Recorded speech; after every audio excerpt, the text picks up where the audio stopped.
അതിഥികൾ വീണ്ടും തുടരുന്നുണ്ട്. ഡോക്ടർ ധൻരാജ്, നേരത്തെ ജോസ് സെബാസ്റ്റ്യൻ സാറ് സൂചിപ്പിച്ചത് അതായത് ഏതൊക്കെ നിലയിൽ വരുമാനം അധിക ഭാരമില്ലാതെ നേടിയെടുക്കാമോ അത്തരം സാധ്യതകൾ പ്രയോജനപ്പെടുത്തുന്നില്ല എന്ന ഒരു പൊതു നിരീക്ഷണം നടത്തി. ഇത് ഈ മുഖ്യമന്ത്രിയുടെ പ്രതികരണം അത് പ്രസ് റിലീസായി വരുമ്പോൾ തന്നെ അതിലും കേന്ദ്ര സർക്കാരിന്റെ കടുത്ത സാമ്പത്തിക വിവേചനങ്ങൾക്കിടയിൽ എന്ന പരാമർശത്തിലേക്ക് പോകുന്നു. ഒപ്പം ധനമന്ത്രി ബജറ്റ് അവതരണത്തിന്റെ ഘട്ടത്തിലടക്കം പറയുന്നുണ്ട് കേന്ദ്രം സാമ്പത്തികമായി ഞെരുക്കുന്നു എന്നുള്ളത്, പ്രത്യേകിച്ച് GSTക്ക് ശേഷം. ഒരു പരിധിവരെയെങ്കിലും ആ കണക്കുകൾ പരിശോധിക്കുമ്പോൾ വസ്തുതാപരമാണ്. പക്ഷേ അതിനിയും ഈ കേരള ബജറ്റ് അവതരിപ്പിക്കുന്ന ഭാവിയിൽ വരും വർഷങ്ങളിൽ എത്ര നാളിങ്ങനെ പറഞ്ഞു പോകാം?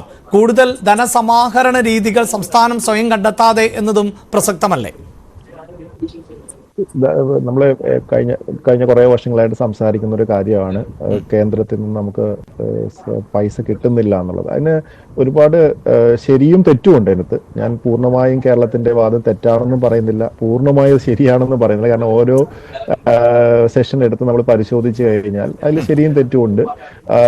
ഇത്രയും നമ്മൾ ആവശ്യപ്പെടുന്ന അത്രയും എമൗണ്ട് നമുക്ക് കേന്ദ്ര ഗവൺമെന്റ് തരുമോ എന്നുള്ള കാര്യത്തിൽ എനിക്ക് സംശയമുണ്ട്. കാരണം ചില കാര്യങ്ങൾ നമ്മൾ ഇന്ത്യൻ പാർലമെന്റും സംസ്ഥാനങ്ങളൊക്കെ ചേർന്നെടുത്ത ചില തീരുമാനങ്ങളുണ്ട്. അപ്പൊ നമുക്ക് മാത്രമായിട്ട് ചില എക്സംഷൻസ് തരാൻ പറ്റുമോ, അല്ലെങ്കിൽ അത് പ്രത്യേക പാക്കേജ് ആയിട്ട് കേന്ദ്ര ഗവൺമെന്റ് തരുമോ എന്നുള്ളത് ഒരു പൊളിറ്റിക്കൽ ഡിസിഷൻ കൂടിയാണ്. നമുക്കറിയാം അതിന്റെ പുറകിലുള്ള പൊളിറ്റിക്സ് ഉണ്ട്. പക്ഷെ ഫിസിക്കൽ പ്രോസസ്സിൽ വരുമ്പോൾ എനിക്ക് തോന്നുന്നു നമ്മൾ 30,000 കോടി രൂപയൊക്കെ കേന്ദ്ര ഗവൺമെന്റിൽ നിന്ന് ആവശ്യപ്പെടുമ്പോൾ, അല്ലെങ്കിൽ 24,000 കോടി രൂപയാണെന്ന് എനിക്ക് തോന്നുന്നു കഴിഞ്ഞ കേന്ദ്ര ബഡ്ജറ്റിൽ നമ്മൾ ആവശ്യപ്പെട്ടിരുന്നത്. അതിന്റെ അത്രയും തരാൻ സാധ്യതയില്ലെന്ന് തന്നെയാണ്. അപ്പൊ നമ്മൾ റിയലിസ്റ്റിക് ആയിട്ട് ചിന്തിച്ചു കഴിഞ്ഞാൽ കുറച്ച് പണം കേന്ദ്രത്തിന് നമുക്ക് തരേണ്ടതുണ്ട്. അതിപ്പോ പുതിയ 16th ഫിനാൻസ് കമ്മീഷനൊക്കെ അതിൽ എന്ത് തീരുമാനം എടുക്കുന്നു എന്നുള്ളതും നമ്മൾ അത് വിശദമായി ചർച്ച ചെയ്യേണ്ടതുണ്ട്. അപ്പോൾ ഇവിടുത്തെ ഒരു പ്രശ്നം എന്ന് ഞാൻ കരുതുന്നത്, കേരളത്തിന്റെ ഇപ്പോ ധനകാര്യമന്ത്രിയുടെ ഇപ്പൊ പത്രസമ്മേളനത്തിലും കേട്ട ഒരു കാര്യം, നമ്മുടെ ധനവിഭവ സമാഹരണം മെച്ചപ്പെടുന്നുണ്ട് എന്നുള്ളത് അദ്ദേഹം കണക്കുകൾ ഉദ്ധരിച്ച് പറയുന്നുണ്ട്. അങ്ങനെ ആണെങ്കിൽ അത് വളരെ നല്ല കാര്യമാണെന്ന് ഞാൻ മനസ്സിലാക്കുന്നു. പക്ഷെ അതിനുള്ളൊരു ഒരു ലിമിറ്റേഷനിലേക്ക് നമ്മൾ എത്തും. കാരണം ഇപ്പൊ ഒരു ഉദാഹരണമായിട്ട് പറഞ്ഞു കഴിഞ്ഞാൽ, നമ്മളിപ്പോ ഈ വാഹനങ്ങളിൽ നിന്ന് നമ്മൾ നികുതി ഒരുപാടായിട്ട് നമ്മൾ എടുക്കുന്നുണ്ടായിരുന്നു. കേരളത്തിന്റെ ഒരു കണക്ക് നോക്കി കഴിഞ്ഞാൽ നമ്മുടെ വാഹന ഉടമസ്ഥാവകാശം ഒരു പ്ലേറ്റോ, അതായത് ഇനി അത് അധികം വർദ്ധിക്കില്ല എന്നുള്ള ചില എസ്റ്റിമേറ്റുകളും വരുന്നുണ്ട്. നമ്മൾ പരമ്പരാഗതമായി നമ്മൾ പണം സമാഹരിച്ചിരുന്ന ചില സ്രോതസ്സുകൾ ഒരു സാച്ചുറേഷൻ പോയിന്റിലേക്ക് എത്തുന്നു എന്നുള്ളൊരു പ്രധാന പ്രശ്നം അടുത്ത കുറച്ച് വർഷങ്ങൾക്കുള്ളിൽ കേരളം അനുഭവിക്കാൻ പോവുകയാണ്, ഫേസ് ചെയ്യാൻ പോകുന്ന ഒരു ചലഞ്ചാണ്.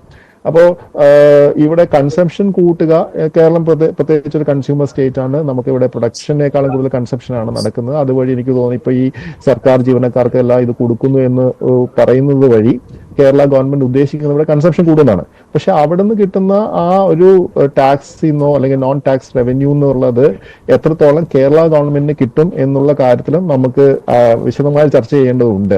കാരണം GST ആണ് നമ്മൾ വരുന്നത്, അവിടെ SGST ഉണ്ട്, ഇവിടുത്തെ പ്രൊഡക്ഷൻ ഇവിടെ കൂടുന്നില്ല എന്നുള്ളത്. ഇപ്പോൾ ധനകാര്യ വകുപ്പ് മന്ത്രി തന്നെ അദ്ദേഹത്തിന്റെ ബഡ്ജറ്റ് സ്പീച്ചിലും പറഞ്ഞു, GST വന്നു കഴിയുമ്പോൾ നമ്മുടെ വരുമാനം കൂടുമെന്നാണ് പ്രതീക്ഷിച്ചിരുന്നത്. പക്ഷെ വരുമാനം കൂടിയിട്ടില്ല. അതിന് കാരണങ്ങളുണ്ട്. കേരളം പോലുള്ള കൺസ്യൂമർ സ്റ്റേറ്റിൽ വരുമാനം കൂടാത്തതിന് കാരണവുമുണ്ട്. അപ്പോൾ ഇവിടെ ഞാൻ മുമ്പ് സൂചിപ്പിച്ച പോലെ തന്നെ നമുക്ക് ക്രിയാത്മകമായി പ്രൊഡക്റ്റീവായിട്ടുള്ള മേഖലകളിൽ ഇൻവെസ്റ്റ്മെന്റ് വരികയും വലിയ രീതിയിലുള്ള ജോലി സാധ്യതകൾ കൂടിയാൽ മാത്രമേ ഒരു പരിധിയിൽ നിന്ന് അടുത്ത ഘട്ടത്തിലേക്ക് നമ്മുടെ മൊത്തത്തിലുള്ള വരുമാനം കൂടാൻ സാധ്യതയുള്ളൂ. അങ്ങനെയാണ് നമ്മുടെ കണക്കുകൾ സൂചിപ്പിക്കുന്നത്. അതിനുള്ള എന്ത് പ്രാരംഭ നടപടികളാണ് നമ്മുടെ ഗവൺമെന്റ് എടുക്കുക എന്നുള്ളതാണ് ഉള്ള പ്രധാന ചോദ്യം. അപ്പോൾ ഇപ്പോൾ ഇവിടെ കുറെ പാർക്കുകൾ പ്രഖ്യാപിച്ചിട്ടുണ്ട്, IT പാർക്കുകൾ പ്രഖ്യാപിച്ചിട്ടുണ്ട്, ഒട്ടനവധി കാര്യങ്ങൾ പ്രഖ്യാപിച്ചിട്ടുണ്ട്. ആ പ്രഖ്യാപനങ്ങളെ കോൺഫിഡൻസിൽ എടുക്കുകയാണെങ്കിൽ അത് ഇപ്പോൾ കഴിഞ്ഞ കുറച്ച് വർഷത്തിലുള്ള നമ്മുടെ പ്രഖ്യാപനങ്ങളൊക്കെ പ്രഖ്യാപനങ്ങളായിട്ട് മാത്രം ഒതുങ്ങി നിന്നു എന്നൊരു സംശയവും പലരും പ്രകടിപ്പിക്കുന്നുണ്ട്. അപ്പൊ ഇവിടെ ഈ പ്രാവശ്യമെങ്കിലും ഈ IT പാർക്കുകളും മറ്റു കാര്യങ്ങളും വരുമ്പോൾ അത് ഒരു ക്യാപിറ്റൽ ഇൻവെസ്റ്റ്മെന്റ് നമ്മുടെ നാട്ടിൽ വരണം. ക്യാപിറ്റൽ ഇൻവെസ്റ്റ്മെന്റ് എന്ന് പറയുന്നത് പ്രൈവറ്റ് ക്യാപിറ്റൽ ഇൻവെസ്റ്റ്മെന്റ് ആണ് ഞാൻ ഉദ്ദേശിക്കുന്നത്. അത് സ്കെയിലപ്പ് ചെയ്യണം. അല്ലാതെ ചെറിയ ചെറിയ ജോലികൾ ഞാൻ ബഡ്ജറ്റ് സ്പീച്ചിലൂടെ വീണ്ടും കടന്നുപോയപ്പോൾ എനിക്ക് മനസ്സിലായി അടക്കം വളരെ മുന്നിലെത്തി എന്ന അവകാശവാദം ഉന്നയിക്കുന്നുണ്ട്. ഞാൻ വളരെ പെട്ടെന്ന് തിരികെ എത്താം. ഇപ്പോൾ